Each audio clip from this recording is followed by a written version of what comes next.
Bem-vindos, seres noturnos. Está na hora de mais um de nossos encontros na calada de mais uma madrugada. E hoje eu vou trazer um dos casos que atrai a atenção de muitos por ser talvez o caso mais sinistro já acontecido na Inglaterra, no século XII. Se trata de um caso que pode se tratar de um mundo subterrâneo, uma dimensão paralela, alienígenas perdidos em nosso planeta, ou quem sabe, como diz os incrédulos, uma simples loucura de algumas pessoas. Sem mais demora, eu inicio o nosso quadro. A Hora da Meia-Noite.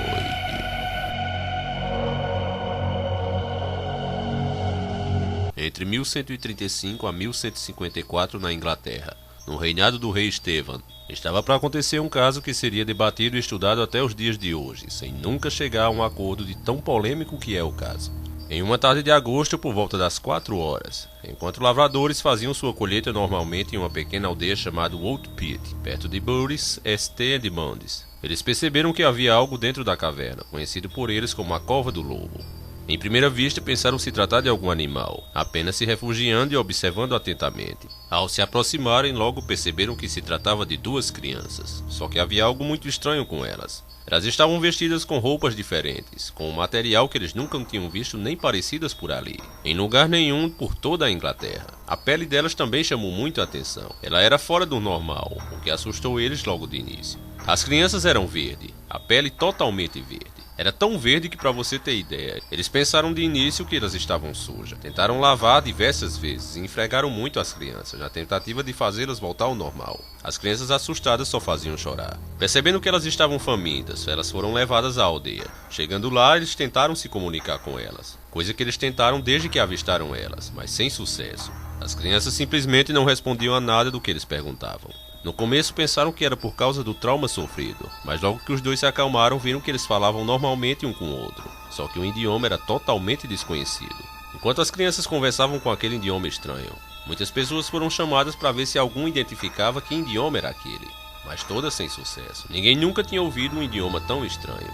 Eles relatam que foi chamado o homem mais inteligente daquelas aldeias e de outras ao redor, um homem que havia andado por toda parte daquele país. Mas mesmo ele não conseguiu identificar o idioma. Vendo que as crianças estavam fracas e famintas, eles logo trouxeram o que tinham de melhor para alimentá-las. Mas estranhamente, mesmo aparentando estarem mortas de fome, elas se recusavam a comer. A reação delas diante de comidas gostosas era como se alguém colocasse capim no seu prato, o que descarta a possibilidade de ser um trauma, como diz os incrédulos, porque se fosse assim seria muito pouco provável que os dois tivessem a mesma reação diante da comida. Qualquer animal, por mais irracional que esteja, quando está faminto ele ataca a comida. É um instinto nosso. E como diz o ditado, cada doido tem sua doidice. É impossível loucos com a mesma loucura, já que cada cabeça é um mundo. Os moradores foram ficando cada vez mais desesperados, vendo que se eles não comessem logo, iriam de fato morrer.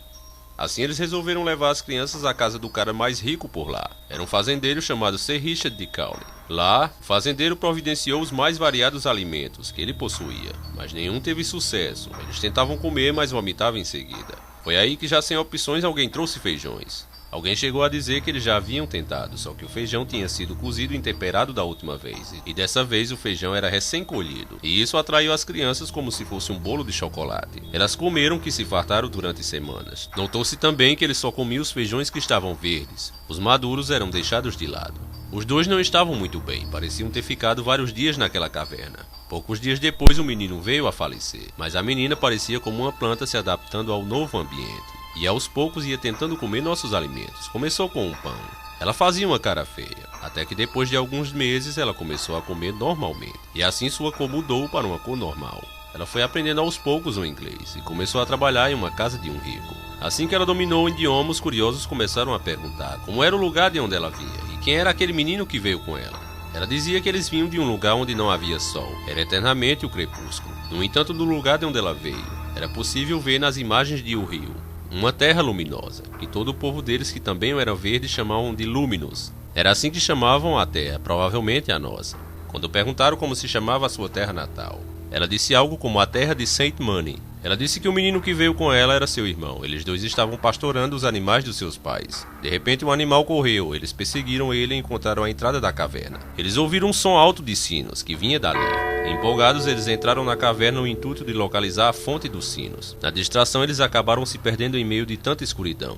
Sem saber se estavam indo para frente ou para trás, continuaram tentando encontrar a fonte dos sinos. Isso acabou se tornando seu guia. À medida que eles se enfiavam nas trevas, o sino ficava mais alto, até que finalmente encontraram uma forte luz, fonte do barulho dos sinos, na boca da caverna. Imediatamente eles foram cegados pela luz, coisa que eles nunca tinham visto daquela forma. E ali, inexplicavelmente, eles caíram em um sono profundo e dormiram por um bom tempo, depois acordaram com barulhos dos ceifadores que faziam sua colheita. Aterrorizados com aquilo, eles pensaram em fugir, mas já haviam sido vistos pelos ceifadores. Pessoas que ouviram essa história tentaram fazer o caminho de volta através da caverna Cova do Lobo, mas ao cruzarem até o outro lado, eles chegaram até outro vilarejo que havia sido atacado poucos dias antes da aparição das crianças.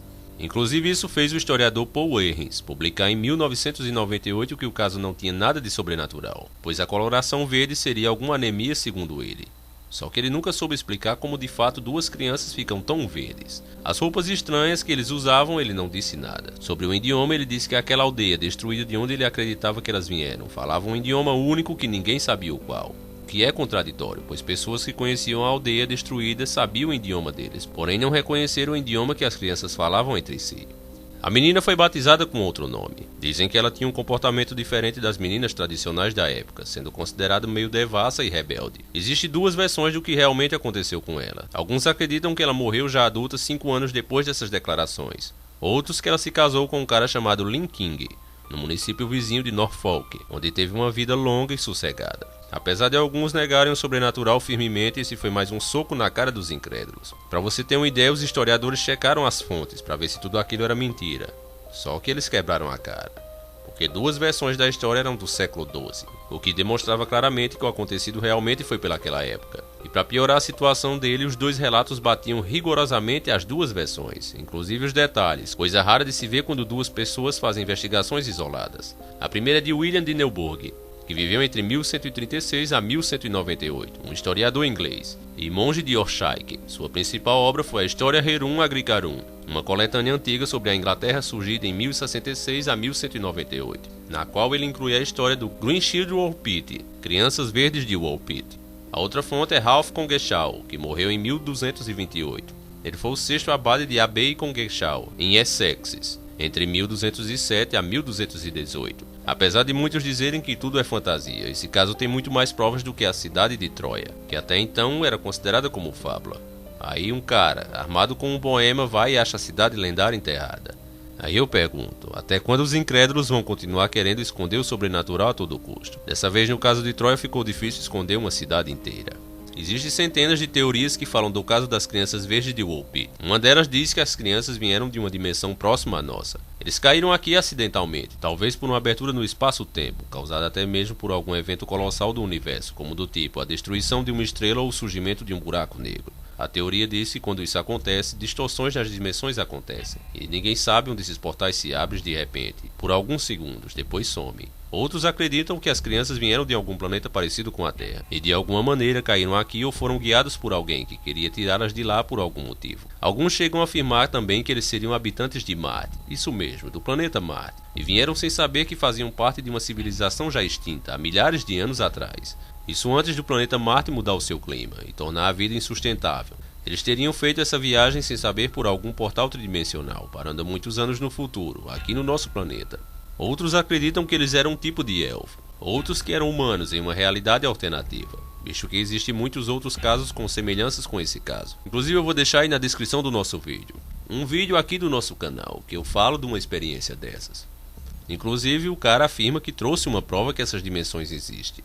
Você não pode perder esse vídeo, realmente vale a pena ver. As semelhanças com esse caso são incríveis. Enfim, existem muitas teorias diversas e ninguém pode afirmar nada 100%. O que se sabe de certeza é que até hoje estamos intrigados com esse caso. A cidade ficou conhecida mundialmente por as famosas crianças verdes de Woolpit. E eu quero saber em que você acredita. Tudo é paranoia das pessoas que acreditam num lado espiritual, que entre o céu e a terra existe muito mais mistério que se pode imaginar. Ou esses céticos estão certos e tudo não passa de crendices e loucura de duas crianças doentes. Qual das teorias faz mais sentido na sua opinião? Você tem uma nova teoria? Então deixa aí nos comentários, porque aqui a sua opinião é sempre respeitada. Esse vídeo foi a primeira dica do nosso grupo do Zap, eleita por votação. E você quer saber o que tem que fazer para fazer parte do grupo? Não precisa fazer doação nem nada do tipo. Basta apenas você mandar o seu número na nossa página do canal, destinada ao nosso amigo José. Para mim dessa vez sobrou tempo. Sendo assim, eu trago o quadro mais bosta do canal. Se você não gosta de ouvir besteira, é melhor fechar o vídeo, porque a partir de agora só vem besteira. Os comentários no Meimons, aquele bicho que defeca pela boca e é feio pra caraca. São os comentários de baixíssimo nível, chega a dar vontade de chorar ao ouvi-los. E vamos ao primeiro e único da semana. Eu queria saber se é pecado bater punheta 5 vezes por dia. Diga aí se esse quadro não é de baixíssima qualidade. Eu avisei. Em primeiro lugar, aqui não é confessionário, meu amigo. Eu não tenho autoridade para dizer o que é ou deixa de ser pecado, mas eu acredito que se for, vai ter muita gente condenada ao inferno. Recomendo que você passe menos tempo assistindo Naruto e vê se descola uma mulher para baixar esse queijo. E para que você fique mais ligeiro das ideias, segure esse nosso selo no Meimon de baixíssima qualidade, porque você é um verdadeiro representante desse bicho.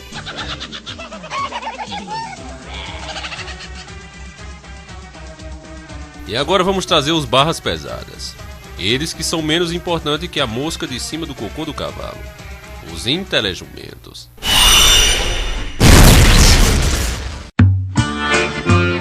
E para esclarecer, eu vou explicar o que acontece com o intelejumento depois de velho.